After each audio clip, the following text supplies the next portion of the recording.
কে কতটা ডিগবাজি দিছে 12 তারিখ পর্যন্ত দেখবেন, শুধু দেখবেন ডিগবাজি, শুধু ডিগবাজি দিছে।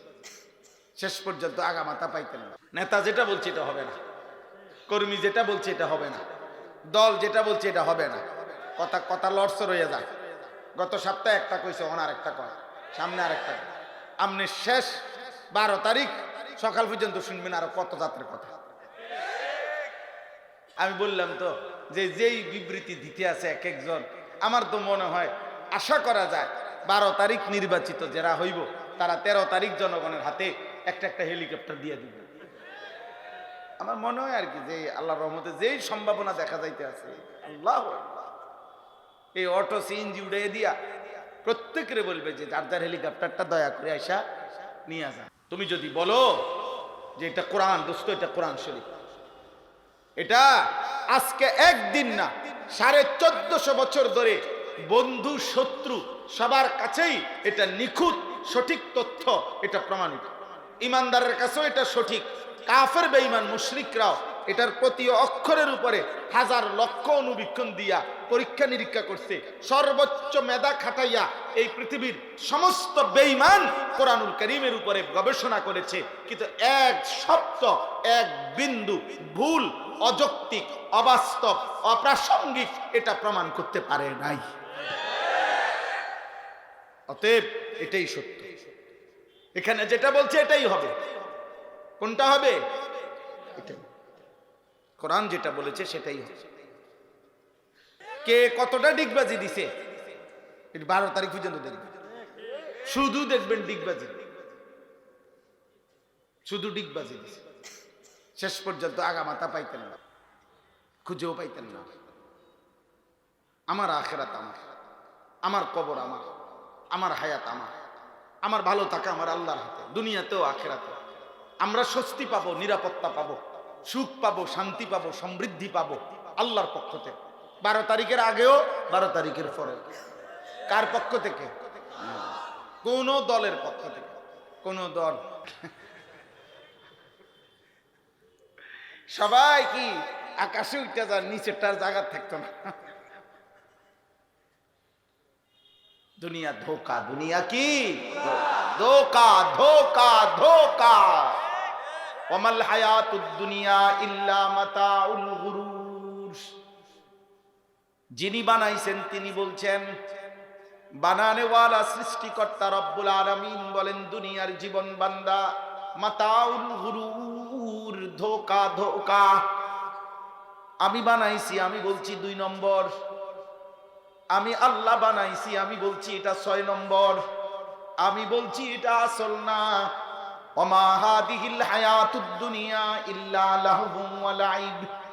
আল্লাহ বলে বান্দা দুনিয়ার জীবন আর কিছুই নয়, শুধুই তামাশা, শুধুই খেলাধুলা। ওয়া ইন্নাদ দারাল আখিরাতা লাহিয়াল হায়াওয়ান। আখিরাতের ঘর জান্নাত হচ্ছে সেটাই জীবন। লাউ কানু ইয়ালামুন। আহা যদি বান্দারা বুঝতো। আল্লাহ বলেন হায় আমার বান্দা যদি বুঝতো তাইলে এটাই উচিত ছিল যে দুনিয়া ধোকা, আখিরাত আসল, জান্নাতি আসল। কোনটা আসল? আপনি করে দেখেন। আরো একটা জিনিস দেখেন, সূরা কাসাস, এটা কোন পারা? কোন কত? আমি আসলে হাফেজ সাহেব না, এই জন্য সব পারি না। জি, এই যে দেখেন,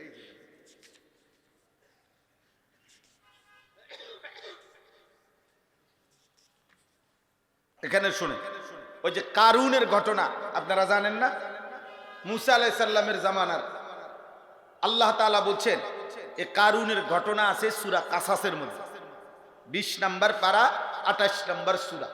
তো ওইখানে আছে যে কারুন, সে আল্লাহ তাআলা বলছেন আমি তাকে এই পরিমাণ সম্পদ দিয়েছি, মা ইন্না মাফাতিহাহু লাতানু বিল উসবাতি উলিল কুওয়া।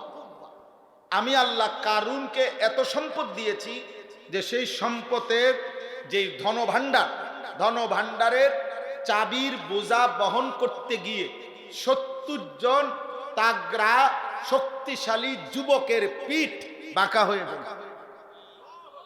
মূল তাফসীর হলো এটা, শক্তিশালী যুবক।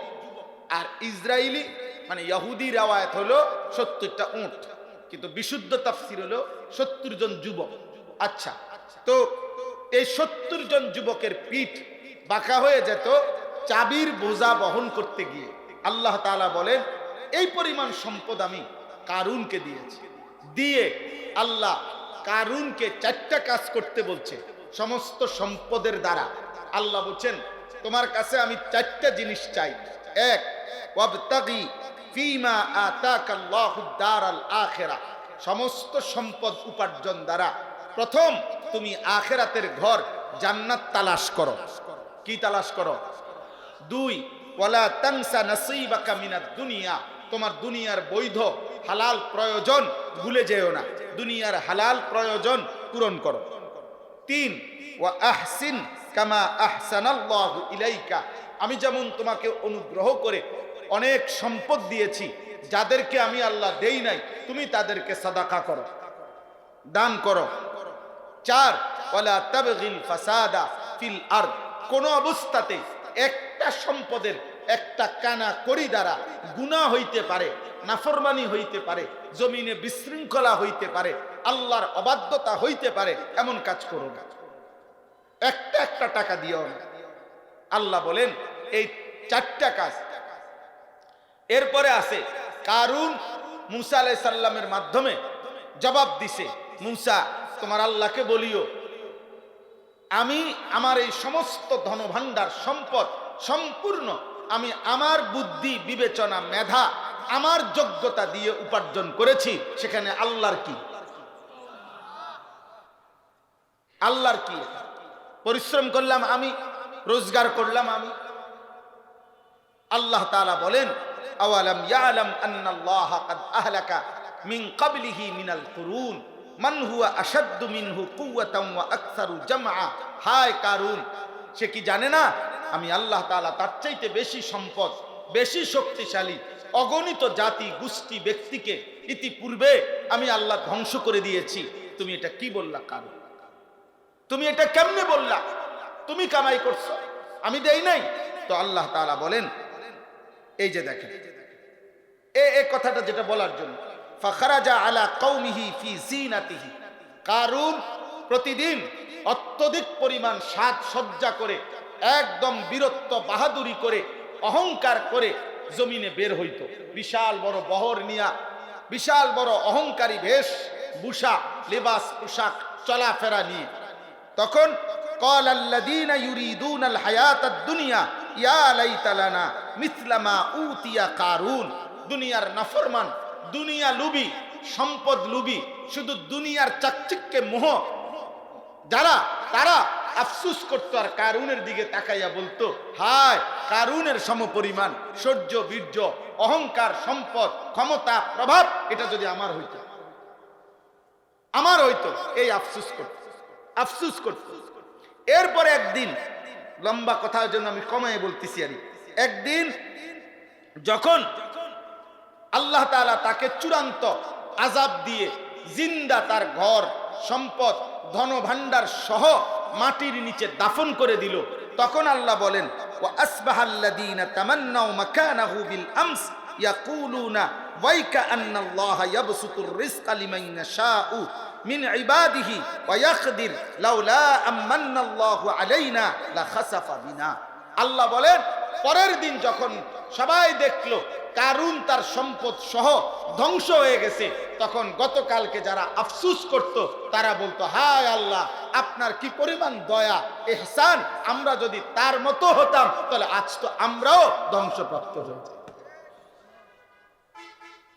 এই কথাটাই বলতে চাই। ওয়াই কাআন্নাহু লা ইউফলিহুল কাফিরুন, নাফরমান পাপী বেঈমান কোনোদিনও সফল হয় না। অতএব আজকে যারা তোমরা কিশোর ভাই, জওয়ান ভাই, অনেক নওজোয়ান, তোমরা, আমরা তোমাদেরকে ইসলাম পেশ করছিলাম, আমরা তোমাদের সামনে কোরআন পেশ করছিলাম, আমরা বলেছিলাম নবী সাল্লাল্লাহু আলাইহি সাল্লামের চুল, চেহারা, লিবাস, পোশাক, আখলাক, আচরণ এটা শ্রেষ্ঠ, এটা সুন্দর, এটা সৌন্দর্যময়, তোমরা প্রত্যাখ্যান করে আজকে ইউরোপের কোনো বেঈমান, আমেরিকার কোনো বেঈমান, ফুটবল খেলোয়াড় কোনো কাফের, ক্রিকেট খেলোয়াড় কোনো কাফের, দুনিয়ার কোনো পাপী, কোনো সিনেমার নর্তকী, কোনো সিনেমার নায়ক, দুনিয়ার অল্প কিছুদিনের সম্পদের বিলাসী কোনো বেঈমান নাফরমান পাপীর রঙ্গে ঢঙ্গে চুল, চেহারা, চলাফেরা, জীবন জীবিকা, আচরণ, নিজেদের সাজগোজ যারা সাজাইতেছ, আল্লাহর কসম, রব্বে কাবার কসম, এই গোলাম আনিসুর রহমান, আমি তোমাদেরকে বললাম তোমরা ব্যর্থ হবে, লজ্জিত হবে, অপমানিত হবে, অপমানিত হবে দুনিয়াতেও আখিরাতেও। আমি বলে গেলাম।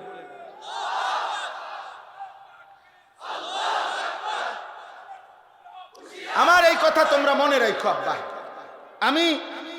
আমি সাফ কথা বললাম, বেঈমান কোনদিন তোমাকে আপন করবে না, আপন করবে না। তোমরা যারা কাফের বেঈমানের মতো চুল চেহারা, খোদার কসম বেঈমান সুযোগ পাইলে গুলি করতে গিয়ে প্রথম তোর বুকে গুলি করবে, ছেড়ে দেবে না আব্বা। তুমি যদি সেদিন চিল্লাইয়াও বলো যে গত 365 দিনে আমি কোনো দিন একদিনও 5 ওয়াক্ত নামাজ পড়ি নাই, আমি সেই মুসলমান যে কোনোদিন ফজরের নামাজ পড়ি নাই, যে কোনোদিন পেশাব করে পানি নেই নাই, যে নারী ছাড়া, জিনার ছবি ছাড়া, অশ্লীল উলঙ্গ দৃশ্য ছাড়া আমার জীবনটা আমি কাটাই নাই, আমি মদ ছাড়া, মাতলামি ছাড়া, আমি নারী ছাড়া, জিনা ছাড়া, আমি অসভ্যতা ছাড়া, নোংরামি ছাড়া, আমি সুদ কিস্তি ছাড়া জীবনে কোনো লেনদেন করি নাই। কোন কিছুতেই খোদার কসম বেঈমান তোমাকে ছাড়বে না। বেঈমান তোমার বুকেও গুলি করবে, আমার বুকেও গুলি করবে। এটাই সত্য, এটাই সত্য, এটাই সত্য। অতএব আমি অনুরোধ করছি, ভাই আমার, বন্ধু আমার, দোস্ত আমার, সাথী আমার, নওজোয়ান, বাপ, ভাই, মা, বোন, পর্দার আড়াল, আজকে কি পরিমাণ মহিলা আমাদের, ওদেরকে কে বুঝাইলো এটা যে নিজেদের রূপ, নিজেদের যৌবন, শরীর, নিজেদের এই যৌবন রাস্তার পাশে কত নিকৃষ্ট মানুষ, চরিত্রহীন মানুষ, লম্পট মানুষ, জিনাকার বেবিচারী মানুষ হা করে রাক্ষসের মতো এই বেহায়া বেপর্দা নারীর দিকে তাকায় থাকে। এই মানুষরূপী এই পশুগুলাকে দেখাইবার জন্য এই নারী এই সাজগোজ করে বেহায়া বেপর্দা নিজের জীবন